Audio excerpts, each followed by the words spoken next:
Bonjour à tous, heureux de vous retrouver sur le plateau de Le Turf TV.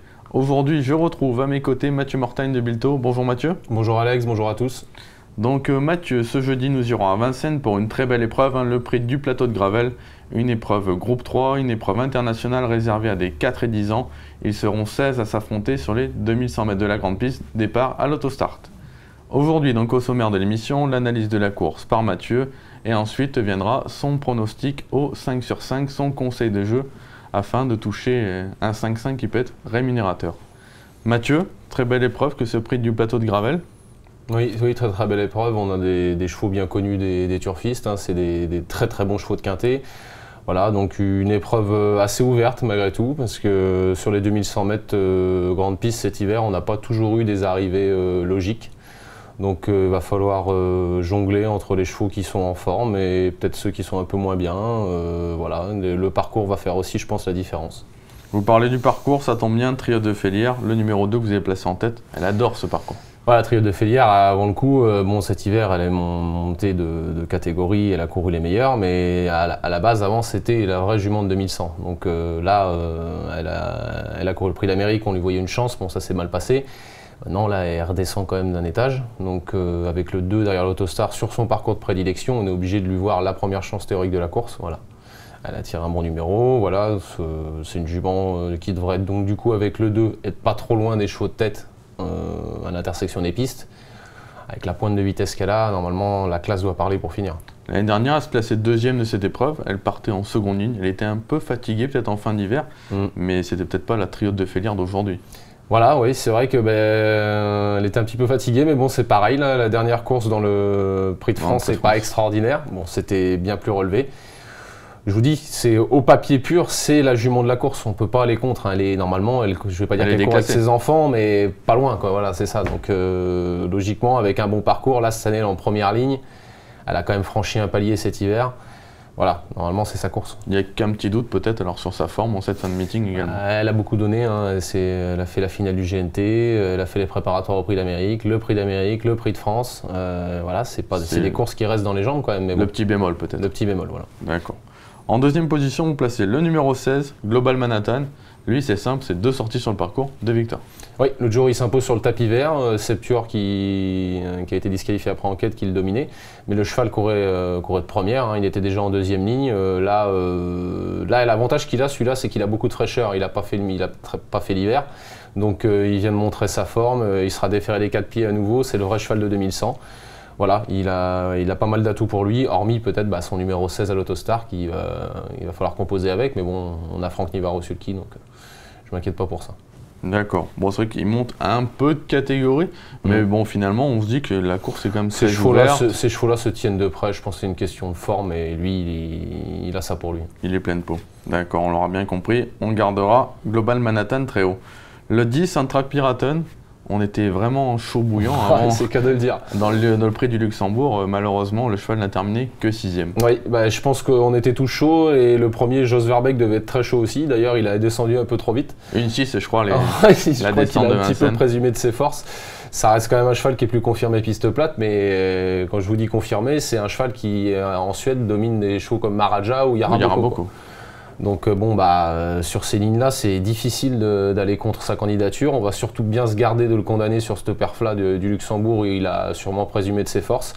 Là, cette fois, il sera en deuxième ligne, donc il va mener un peu caché. Eric Adilson, on l'a vu très bien faire quand il a gagné le quintet l'autre fois avec Jackie Glide. Il mène très fin. Je pense que là, bon, le tic, c'est qu'il s'élance derrière Carlos. Il va falloir qu'il se sorte du piège. C'est pas un gros débouleur, Carlos. Mais s'il arrive à se faire ramener, c'est un cheval de classe quand même. Il peut pas nous laisser là-dessus sur ce qu'il nous a montré l'autre fois. Il doit être capable de se réhabiliter. Et puis en fait, quand on regarde votre sélection, on se rend compte qu'il y a pas mal de chevaux de la seconde ligne qui ont une chance. Ouais. Donc ça peut permettre d'avoir un wagon 3. Il peut y avoir des wagons. Et lui, s'il se fait ramener, il peut bien finir et prendre une place. Ah oui, c'est ce que je pense aussi. Ouais. D'accord. En quatrième position, vous placez le 15 Turbo Jet. On va voir sa course de référence. C'est quand il s'imposait dans le prix du Luxembourg. Ce jour-là, il partait également en deuxième ligne. Là, on est dans le dernier tournant. On a justement Amtrak Piraten là, qui est tête et corne. On a Rude Leroux qui court également cette épreuve qui se retrouve à 2 nez au vent. Et on voit la Turbo Jet qui se rapproche en troisième épaisseur dans le dos de Ruby d'RP. On voit il avait le numéro 13 à l'autostart et dans la ligne droite, et finalement, quand il va se décaler, il va faire qu'une bouchée de ses rivaux. Ce jour-là, c'était quand même le gagnant surprise du Luxembourg, hein, parce qu'on ne l'attendait pas à Paris Fête. Voilà, il était déféré des antérieurs pour la première fois, mais il s'est fait ramener sur un plateau. Je vous dis que voilà, ça s'est couru un track Piraten, les chevaux de première ligne ont fait sûrement un peu trop fort et ils se sont fait ramasser pour finir par les chevaux de la deuxième ligne. Voilà, on voit même des Oropurobar qui a peut-être pas trop confirmé derrière, qui venaient bien finir. Voilà, comment elle s'appelle, une Abella Perrine aussi qui courait très bien ce jour-là, qui était en deuxième ligne.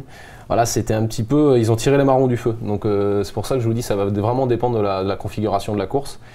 Si ça roule, ils ont le droit de revenir, quoi. Turbojet, voilà, c'est un peu le même profil que dans le Luxembourg. Il est en deuxième ligne et voilà, s'il y a un bon wagon qui le ramène, il est capable de bien faire encore. Jean-Étienne Dubois, d'ailleurs, son entraîneur le préfère en seconde ligne parce qu'il trouve qu'en première ligne, le cheval fait un peu trop d'efforts en début de course.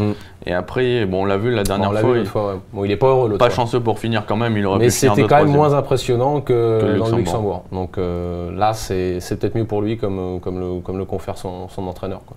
Bon, au papier, s'il répète cette tentative, c'est une première chance. C'est une première chance.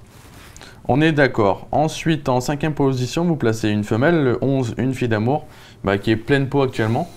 Je ne suis pas particulièrement fan de cette jument-là, mais on ne peut rien lui reprocher, elle fait toutes ses courses. C'est une mère courage, voilà. Donc là, elle aussi est en deuxième ligne, mais bon, elle a l'avantage d'être pas trop mal placée, donc bon, elle part derrière Triote de Félière, donc je pense qu'elle va pas perdre trop de temps au départ et elle va encore mettre son cœur sur la piste, donc bon, elle fait pas de faute. C'est un bon point d'appui, je pense. Par contre, est-ce qu'on la sait, c'est une jument qui aime bien dominer, elle aime bien être à la pointe du combat. Est-ce que la situation en seconde ligne, ça peut jouer contre elle du coup? Ça dépend, parce que l'autre fois, elle était un petit peu dans la bataille, elle a eu un coup de pompe dans l'allée tournant et elle est revenue vraiment bien finir. Donc elle sait se relancer aussi. Donc pour ça, je ne vois pas une première chance pour être dans les 3, mais c'est vraiment un bon point d'appui pour les places, je pense. On vous sent confiant avec ces 11, une fille d'amour, c'est vrai que la forme peut primer la classe. Voilà, je pense aussi. Ouais. Elle a montré qu'elle était encore pimpante en cette fin de meeting. Et ça, c'est un atout très important. Le 9, Marielle, écoutez, Fabrice Soulois a remporté cette épreuve l'an dernier. Il avait tiré le 9 avec Quinoa du Gers. Est-ce qu'il peut rééditer? Marielle, ça m'embête un petit peu ce numéro 9 parce que c'est quand même pas une grande courageuse. Maintenant, elle a des sacrées lignes. Elle a marché 10 dans le Bourgogne cet hiver. L'autre jour, elle est 4e dans le prix de la Marne derrière Beckman, Univers de Pan et Récy Geloka qui étaient déférés des 4 pieds. 2100, c'est la vraie 2100. Il y a Jean-Michel Bazir au sulky, donc ça peut sûrement compenser le numéro 9. Mais du coup, ça complique quand même sa tâche pour jouer une des 3 premières places. Mais on ne peut pas l'écarter pour une place, quoi. Bon, puis en plus, les Soulois marchent un peu sur long cette fin de meeting également. Ouais. Bon, c'est pareil, hein, c'est vrai que c'est une jument qui a fait ses preuves à un niveau un peu supérieur. Oui. Mais surtout à l'étranger, piste plate. Vincennes, c'est peut-être un petit peu plus compliqué. Comme vous dites, peut-être son coup de fusil qu'elle a pour finir est peut-être un petit peu émoussé par la montée. D'accord. Bon, après, le bémol aussi pour elle, c'est le numéro 9. Voilà, le numéro 9, c'est quand même pas facile. Mathieu, maintenant, on n'attend plus que votre sélection.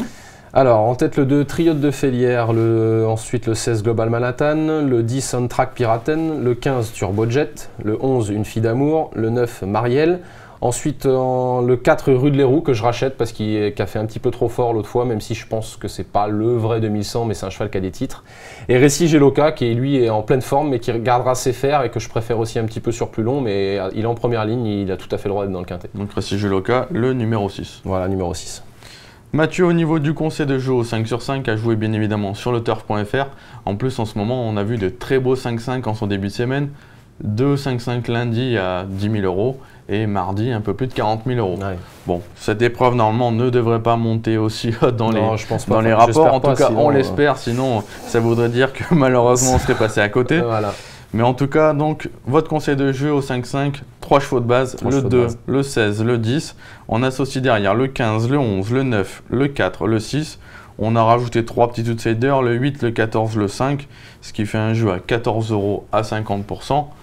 Ouais. Bon, on espère qu'on va briser la glace parce que c'est vrai que c'est quinté 5-5 depuis le début, je dirais même du meeting d'hiver, nous mettent un peu à rude épreuve. Là, je vous dis ce que je vous disais en début d'émission, c'est qu'il y a des chevaux fatigués. Donc, il faut voir. Il y a des chevaux qui ont beaucoup donné et qui déçoivent en cette fin de meeting. Donc là, on espère qu'on ne s'est pas trompé sur nos 3 bases, quoi.